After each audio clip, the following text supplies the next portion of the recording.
एक ऐसा आइलैंड जहां इतने सारे गोल्ड और खजाने मौजूद है कि वह पूरी पृथ्वी की गरीबी मिटा सकता है, लेकिन वहां इतने सारे खतरनाक ट्रास बिछाए गए हैं कि कोई जिंदा ही वापस लौट कर नहीं आया।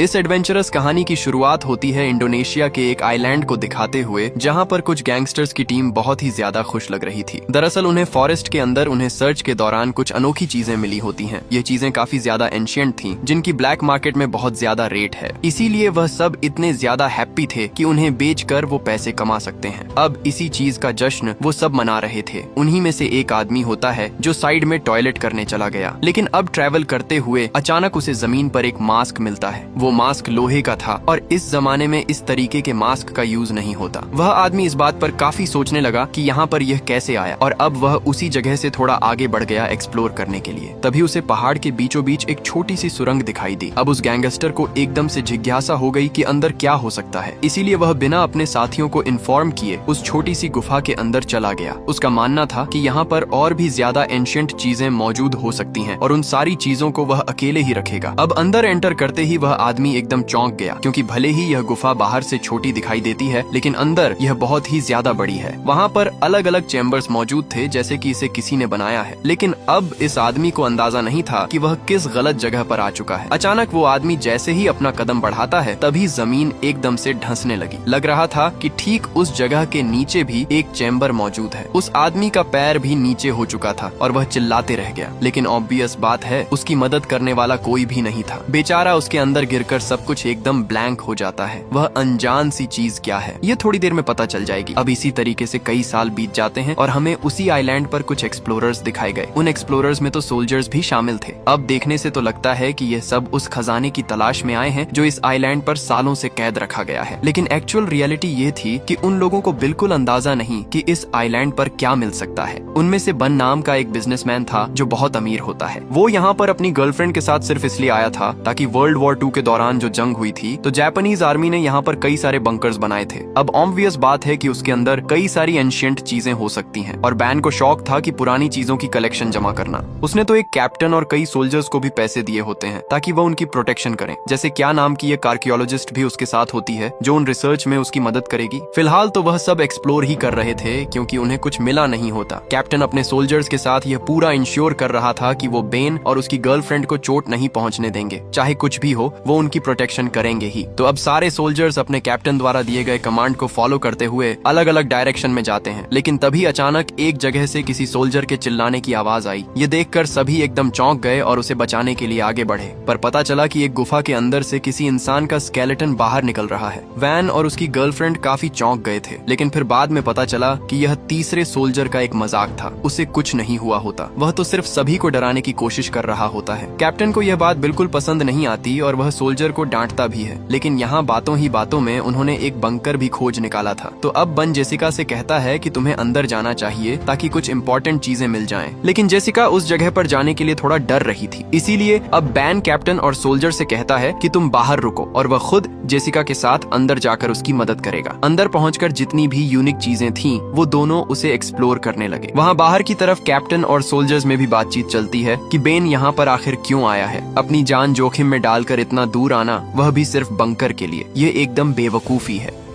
अब यहाँ बंकर के अंदर बेन और जेसिका को खोज करते दौरान 2 सोल्जर्स की डेड बॉडी मिली थी। वो पूरा स्केलेटन बन गए थे और बैजेस से देखकर साफ पता चल रहा था कि यह दोनों जापानीज सोल्जर्स थे। जेसिका सारी चीजें एक्सप्लोर करने के बाद इतना ही कहती है कि वह क्लोज पहुंच गए, लेकिन वह बेन को कुछ और बातें डिटेल में नहीं बताती और बाहर लेकर चली जाती है। उन्हें और थोड़ा आगे एक्सप्लोर करना होगा ताकि एक परफेक्ट स्पॉट मिले जहाँ पर वो अनजान चीज है जिसके लिए जेसिका यहाँ पर आई है। अब ट्रैवल करते हुए हमें वो आइलैंड का दृश्य दिखाया गया जो बहुत ही सुनसान था। वहाँ पर इतने सारे पेड़ पौधे थे जो किसी सोल्जर्स के छुपने के लिए बेस्ट होते हैं, और इसी वजह से वर्ल्ड वॉर 2 के टाइम पर जापानीज ने यह आइलैंड चुना। यहाँ से वह दुश्मनों के ऊपर नजर रखते और बड़ी आसानी से हमला कर देते। अब उनमें से सभी लोग ट्रैवल करते हुए एक बहुत ही पुरानी माइनिंग एरिया के पास पहुँचते हैं। वो माइनिंग एरिया कई साल पुरानी थी, जो पूरी तरीके से तहस नहस हो चुकी होती है। लेकिन अचानक उन्हें उसी माइनिंग एरिया के ठीक नीचे एक दरवाजा दिखाई दिया। ये दरवाजा कितना अंदर जाता है और अंदर क्या क्या मौजूद है। ये सब एकदम से रहस्य था और कैप्टन तो सजेस्ट करते हैं कि शायद हमें अंदर नहीं जाना चाहिए, लेकिन बैन एकदम जिज्ञासु हो चुका था। उसे किसी भी हालत में अंदर जाकर देखना है कि वहाँ क्या चीज मौजूद है। अगर कोई एंशियंट चीजें हैं तो वह उसे अपने पास रख लेगा। कैप्टन एकदम से बेबस था। बन जैसा कहेगा उसे वैसा करना पड़ेगा। अब सभी लोग उस माइनिंग एरिया से होते हुए आखिरकार उस दरवाजे के पास पहुंचते हैं। कैप्टन का सोल्जर्स कैसे भी करके उस दरवाजे को ओपन कर देता है, यानी अब उनमें से सब रेडी थे अंदर जाकर एक्सप्लोर करने के लिए। लेकिन तभी अचानक कई सारे गैंगस्टर्स ऊपर की तरफ से फायरिंग करने लगे। वहाँ पर इतना ज्यादा कायोटिक माहौल हो गया था कि सभी माइनिंग एरिया के अंदर भागते हैं। कैप्टन के सोल्जर्स भी पलटवार तो कर रहे थे, लेकिन बन, जैसी और उसकी गर्लफ्रेंड की जान बचाना उनकी पहली प्रायोरिटी थी। अब ऑलमोस्ट जब सभी लोग माइनिंग एरिया के अंदर थे तभी गैंगस्टर्स ने वहाँ पर एक ग्रेनेड फेंक दिया। ग्रेनेड इतना तेजी से फटा कि वहाँ का एंट्रेंस ही उड़ गया था। कैप्टन का एक सोल्जर तो उन्हें बचाने के चक्कर में वहीं पर दब गया था। उस धमाके में तो वो माइनिंग एरिया आधे से ज्यादा ढह चुका था। यानी अब ऑब्वियस बात है कि वह सब इस एरिया के अंदर फंस चुके हैं। लेकिन यह नहीं समझ में आ रहा कि गैंगस्टर्स को उनकी लोकेशन के बारे में कैसे पता चला। उन्होंने आखिरकार हम पर हमला क्यों किया, ये एकदम रहस्य रहता है।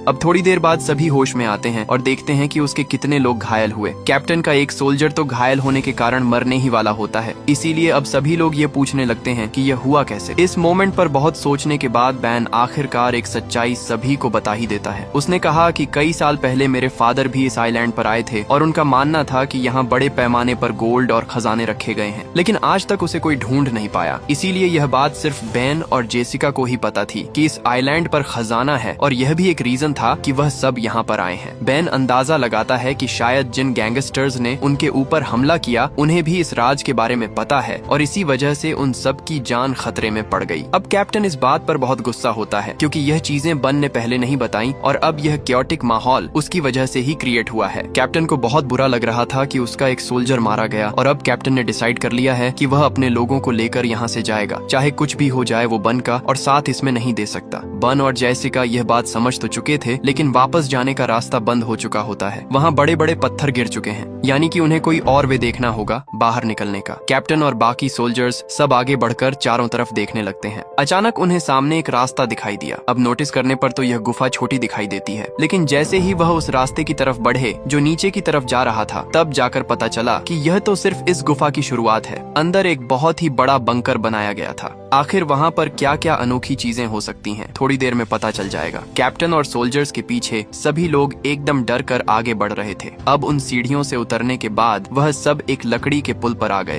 पहले लगा कि यह पुल टूट जाएगा, लेकिन अभी भी एकदम वह स्ट्रांग था। उनके ऊपर पैर रखते ही अचानक वहाँ की लाइट्स ऑन हो गई। कैप्टन सभी को रुकने के लिए कहता है क्योंकि यहाँ पर दुश्मन हो सकते हैं। बड़े बड़े फ्लैग्स भी लगाए गए थे जापानीज गवर्नमेंट के, जो कई साल पहले के होते हैं। लेकिन कैप्टन यह बात नहीं समझ पाता कि अगर यह चीजें कई साल पुरानी है तो फिर ये लाइट्स अपने आप ऑन कैसे हुई। इतने टाइम तक कोई भी जनरेटर सही नहीं हो सकता, यानी जरूर कोई ना कोई उनके ऊपर नजर रख रहा है और इसकी सावधानी उन्हें बरतनी होगी। कैप्टन धीरे धीरे करते हुए आगे बढ़ जाते हैं और उस लकड़ी के पुल को क्रॉस कर देते हैं। अब अचानक उनकी टीम एक ऐसी चैम्बर में पहुंच गई जो किसी स्टोर रूम जैसा था। वहाँ पर कई सारी दवाइयाँ रखी गई थी और मास्क भी होते हैं जो कि नॉर्मल वर्कर्स नहीं पहन सकते। वो किसी वैज्ञानिक या फिर एक्सपेरिमेंट का हिस्सा लग रहा होता है। थोड़ी जांच और करने पर उन्हें फोटोग्राफ्स के साथ साथ डॉक्यूमेंट्स भी मिले उन एक्सपेरिमेंट के, जो कि जापानीज गवर्नमेंट उन लोगों के साथ करती थी जो पकड़े जाते थे। यानी उनके ऊपर अलग टाइप के एक्सपेरिमेंट और टॉर्चर करना। एक तरीके से देखा जाए तो उन लोगों को वहाँ सारे डॉक्यूमेंट्स मिल गए थे जो कि जापानीज गवर्नमेंट वर्ल्ड वॉर 2 के दौरान करती थी। उनका पूरा प्लान, वो कैसे हमला करने वाले हैं और आगे क्या करेगी। यहाँ पर कैप्टन को इन चीजों के ऊपर बिल्कुल भरोसा नहीं होता। वो ये बिल्कुल बिलीव नहीं कर पा रहा था कि जापानी सोल्जर्स इस जगह का यूज करेंगे इतना बड़ा खजाना छुपाने के लिए। उसने तो यही कह दिया कि शायद ये पूरी इन्फॉर्मेशन गलत है और उसमें वो बैन और जेसिका का साथ बिल्कुल नहीं देगा। अब हमें एक और सोल्जर दिखाया गया जो अपने कैप्टन के कहे गए अनुसार वहाँ पर ध्यान रख रहा होता है। तभी अचानक वह सोल्जर्स महसूस कर पा रहा था कि उसके ठीक पीछे कोई तो खड़ा हुआ है। वह जो कोई भी था उसने मास्क पहना था और अजीब हरकतें करता है, पर जैसे ही उस सोल्जर ने पीछे मुड़कर देखा तब वह वहाँ से गायब हो गया। वो जो भी था, इससे इतना तो क्लियर हो गया है कि इस पूरे गुफा के अंदर वह सब अकेले नहीं है। अब यहाँ धीरे धीरे उन सोल्जर्स के बीच टेंशन बढ़ रही थी और काफी मनमुटाव होने लगा। सभी जानना चाहते थे कि आखिर ये कौन सी जगह है और जो खजाने की बात वह कर रहे हैं वह सच भी है कि नहीं। तब जाकर जेसिका बन की तरफ देखते हुए सारी सच्चाई बताने के लिए कहती है। हालांकि बेन अभी भी कुछ रिवील नहीं करना चाहता था, लेकिन जेसिका कैप्टन और सोल्जर्स से सब सच कहती है कि यह पूरी जगह कोई माइनिंग एरिया नहीं है। ये पहले हॉस्पिटल हुआ करता था जिस पर जापानीज गवर्नमेंट ने कब्जा कर लिया और फिर इस जगह को एक एक्सपेरिमेंटल लैब बना दी। यहाँ वो दुश्मनी सोल्जर्स को पकड़कर उनके ऊपर एक्सपेरिमेंट करते, ऐसे एक्सपेरिमेंट जिससे इंसान किसी दूसरे प्रजाति में कन्वर्ट हो जाए। वो इंसान तो रहेंगे लेकिन किसी दूसरे के कंट्रोल में। इस बात का प्रूफ तो उन सारे फोटोज और डॉक्यूमेंट से तो हो ही जाता है, पर बात रही गोल्ड की जिस पर कैप्टन भरोसा नहीं करते, उसका कोई भी प्रूफ नहीं होता। जेसिका भी कहती है कि हमारे पास कंप्लीट इन्फॉर्मेशन नहीं है, लेकिन इतना क्लियर है कि वो खजाना यहीं पर है। अब खजाने और गोल्ड की बात करते हुए बाकी सोल्जर्स थोड़ा लालच में पड़ जाते हैं। उन्हें भी गोल्ड चाहिए था और अपनी लाइफ में उन्हें काफी पैसे चाहिए थे, इसीलिए कुछ सोल्जर्स तो उस खजाने के बारे में पूछते हैं और वह इंटरेस्टेड लगते हैं। कैप्टन इस बात से ऑब्वियसली अपने सोल्जर से नाराज था, लेकिन फिलहाल उनका एक सोल्जर बहुत घायल पड़ा हुआ होता है। उसकी देखरेख चल रही थी और पता नहीं वह कब तक जिंदा रहेगा। कैप्टन ने अपने सोल्जर से साफ कहा कि हम आगे जाकर बाहर निकलने का रास्ता ढूंढते हैं, न कि और ज्यादा अंदर जाना गोल्ड को ढूंढने के चक्कर में। कैप्टन अपने साथ एक सोल्जर ले लेता है और बाकियों को उसी स्टोर रूम के अंदर रुकने के लिए कहता है। ये इसलिए ताकि कोई खतरे में ना पड़े। लेकिन यहाँ बन को ये एक्सेप्टेड नहीं था, क्योंकि वो चाहता है कि पूरा खजाना वो सबसे पहले ढूंढे और उस खजाने और गोल्ड के ऊपर हक उसका हो। पर अब इन सारी चीजों के बीच जॉन नाम का वो सोल्जर जो घायल पड़ा हुआ था, उसके साथ कैप्टन और जेसिका रुकने का डिसाइड करते हैं और बाकी सोल्जर्स के साथ बन और उसकी गर्लफ्रेंड साथ चल पड़े थे, क्योंकि बेन का मेन मोटिव यहाँ से बाहर निकलना नहीं, सबसे पहले खजाना ढूंढना था। उसने तो इस मिशन के ऊपर इतने लाखों डॉलर अप्लाई किए हैं, तो उसका प्रॉफिट तो उसे होना ही चाहिए। वह सब सोल्जर्स की मदद से लगातार आगे बढ़ते चले गए। अब यहाँ घायल पड़े हुए सोल्जर जॉन के पास कैप्टन जेसिका से कुछ बातें करता है। कैप्टन ने जेसिका को अपनी लाइफ के बारे में बताया कि कैसे वह पहले सेल्फिश था। सेना में होने के बावजूद भी वह सिर्फ अपने बारे में सोचता। उसने अपनी जिंदगी में कई सारी लड़ाइयाँ लड़ी और कई लोगों को मारा, लेकिन कुछ टाइम बाद उसने यह सब क्विट कर दिया। तब से लेकर आज तक उसने किसी की भी जान नहीं ली है। जेसिका कैप्टन की कहानी सुनकर काफी भावुक हो जाती है, पर वहाँ बन और बाकी सोल्जर्स एक ऐसी जगह पर पहुँच गए जहाँ नीचे की तरफ कई सारी लोहे की जालियां लगी थी। देखकर लगता है कि वो एक अलग ही कमरा है जिसमें डिफरेंट चीजें की जाती हैं। बन को तो नीचे की तरफ एक हेलमेट भी मिला जिस पर यूएस आर्मी के बारे में लिखा था, यानी ऑब्वियस है यहाँ पर यूएस सोल्जर्स जरूर आए होंगे। सोल्जर्स प्रोटेक्ट करते हुए जब थोड़ा और अंदर जाते हैं तो उन्हें एक्सपेरिमेंट वाली चीजें मिली जो ऑब्वियसली किसी इंसानों के ऊपर करते थे, यानी जेसिका की कही गई बात एकदम सच है। जहाँ पकड़े गए कैदियों के ऊपर टॉर्चर और एक्सपेरिमेंट किए जाते हैं। इनफैक्ट इतना ही नहीं, उन्हें तो बड़े बड़े जार्स दिखाई देते हैं जिसके अंदर इंसानों के कटे गए बॉडी पार्ट्स रखे गए थे। ये इतने ज्यादा घिनौने थे कि कोई उसे देखकर उल्टी कर दे। बन तो अपनी गर्लफ्रेंड के साथ उस पूरी जगह को और भी ज्यादा एक्सप्लोर करने लगता है। भले यह डरावना था, लेकिन उसे खजाना ढूंढना है। अब यहाँ जॉन नाम के उस सोल्जर जो कि बहुत ज्यादा घायल था, ग्रेनेड हमले में उसे जमीन पर कुछ हिलता हुआ दिखाई देता है। वो जब नोटिस कर रहा था तो ऐसा लगता है कि कोई जमीन में उसे खींच रहा है। अब जैसे ही वह उसे देखने गया तो पता चला कि वह जमीन के अंदर गिरने लगा है, सेम उसी तरीके से जैसा कहानी की शुरुआत में वो गैंगस्टर गिरा था। किसी ने जॉन नाम के उस सोल्जर को मिट्टी के अंदर से ही खींच लिया। कैप्टन और जेसिका जैसे ही यह नोटिस करते हैं, वह तुरंत ही उसे पकड़ने के लिए गए। उस गड्ढे के अंदर वह जल्द से जल्द खोदने लगे ताकि जॉन को बचाया जा सके। जैसे तैसे वह अंदर तो पहुंचते हैं, लेकिन जॉन मर चुका था। उसका पूरा शरीर एकदम गलने लगा होता है, जैसे किसी ने उसकी बॉडी पर एसिड डाल दिया हो। ध्यान से देखने पर वहाँ इंसानों के कई सारे स्केलेटन्स मौजूद थे, यानी उस गुफा के अंदर कोई तो है जो लोगों को मार रहा है और उन्हें बहुत बुरी तरीके से खा जाता है। जेसिका के तो होश उड़ गए थे। यहाँ कैप्टन और जेसिका अपने आप को संभाल ही रहे थे, तभी अचानक उनके ऊपर हमला हुआ। किसी ने दोनों को मारकर बेहोश कर दिया था।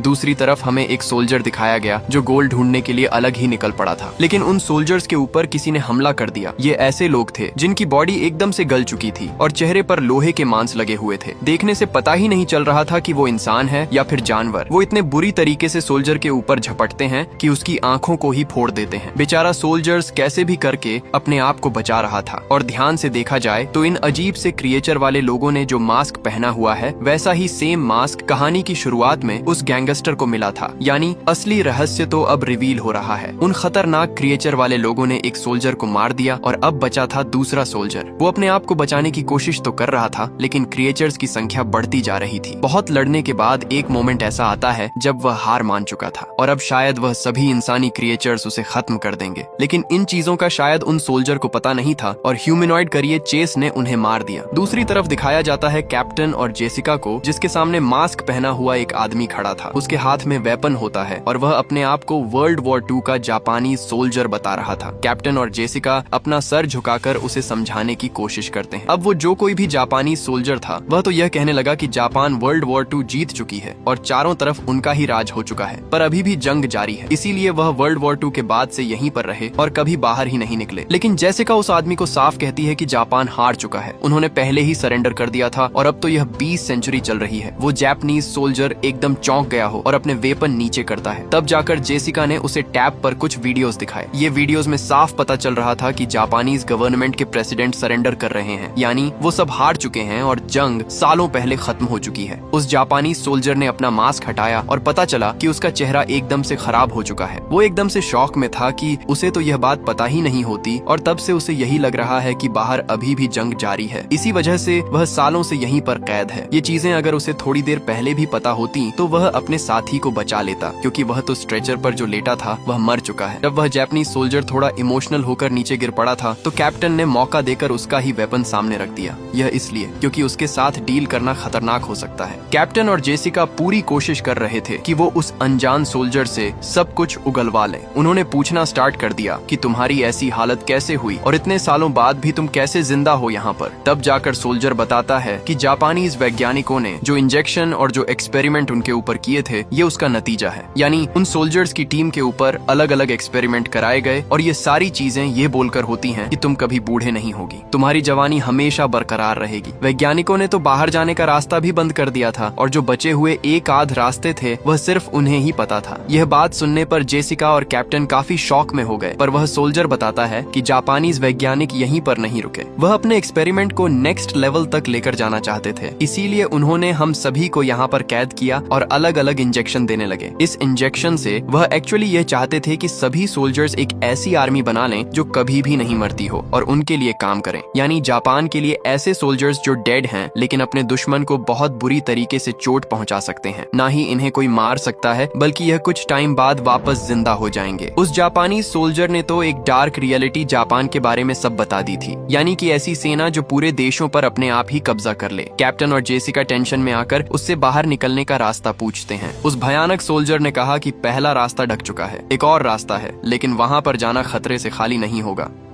दूसरी तरफ हमें बैन और बाकी सोल्जर्स दिखाए जाते हैं जो ट्रैवल करते हुए एंट्रेंस के पास तो पहुंच गए, लेकिन पता चला कि पत्थर गिरने की वजह से वह रास्ता बंद हो चुका है, वो यहाँ से नहीं बाहर निकल सकते। इससे अब टेंशन फैलने लगी और काफी ज्यादा वह परेशान हो जाते हैं। वह फिगर आउट कर रहे थे कि और कौन सा रास्ता हो सकता है, लेकिन अचानक वही अजीब सा एक क्रिएचर बन के ऊपर हमला कर देता है। वो बन को मारना चाहता था, इनफैक्ट उसने बन को गिराकर घायल भी कर दिया, पर बाकी सोल्जर्स जिनके पास गन मौजूद थी वह सीधा शूट कर देते हैं क्रिएचर के ऊपर। बहुत सारी उसके सर में गोलियां मारने के बाद जाकर वह शांत हुआ है। वहाँ मौजूद सभी एकदम हैरान थे कि यह किस प्रजाति के लोग हैं। इनकी पूरी बॉडी एकदम से गल चुकी है और मानो कोई उन्हें कंट्रोल कर रहा है। सोल्जर्स जब ध्यान से उस क्रिएचर के सर को देखते हैं तो वहाँ कुछ सिंबल्स बनाए गए थे और लिखा गया था कि ये कौन सा सोल्जर है और कितने साल का है। जिस इंजेक्शन के बारे में जापानीज सोल्जर बात कर रहा था यह वही है, यानी वह वैज्ञानिक इसके भी एक लेवल अप गए थे ताकि वह इंसानों को जानवर में कन्वर्ट कर दें। बहुत सारी बातें करने के बाद आखिरकार जेसिका को वो रास्ता मिल जाता है, इसीलिए वह कैप्टन और उस जापानीज सोल्जर को साथ चलने के लिए कहती है। यहाँ बन अपनी गर्लफ्रेंड और दोनों सोल्जर के साथ जब आगे बढ़ रहा था तब वो एक और चैम्बर में आए। इस चैम्बर में साफ दिखाई पड़ रहा था कि एक अजीब सा क्रिएचर सामने बैठा हुआ है और उसके ऊपर और भी ज्यादा एक्सपेरिमेंट हुए हैं। तब जाकर बेन और उसकी गर्लफ्रेंड को समझा कि जिस खजाने की बात इस आइलैंड पर की जाती थी वो कोई सोना या फिर कीमती चीज नहीं बल्कि यही लिक्विड है जो वैज्ञानिकों ने बनाया था, और अगर इसे किसी इंसान की बॉडी में डाल दिया जाए तो उनका ट्रांजिशन ऐसे खतरनाक लोगों में हो जाएगा। बन काफी सोच में होता है, लेकिन उसकी गर्लफ्रेंड साफ कहने लगी कि हमें यह लिक्विड लेकर जाना चाहिए, अगर इसे ब्लैक मार्केट में बेचेंगे तो इसकी काफी कीमत मिलेगी। लेकिन वह यह नहीं सोच रहे थे कि इस लिक्विड से कितनी बड़ी आफत आ सकती है। बेन ने भी कुछ आगे का ना सोचते हुए उस लिक्विड को अपने पास रख लिया।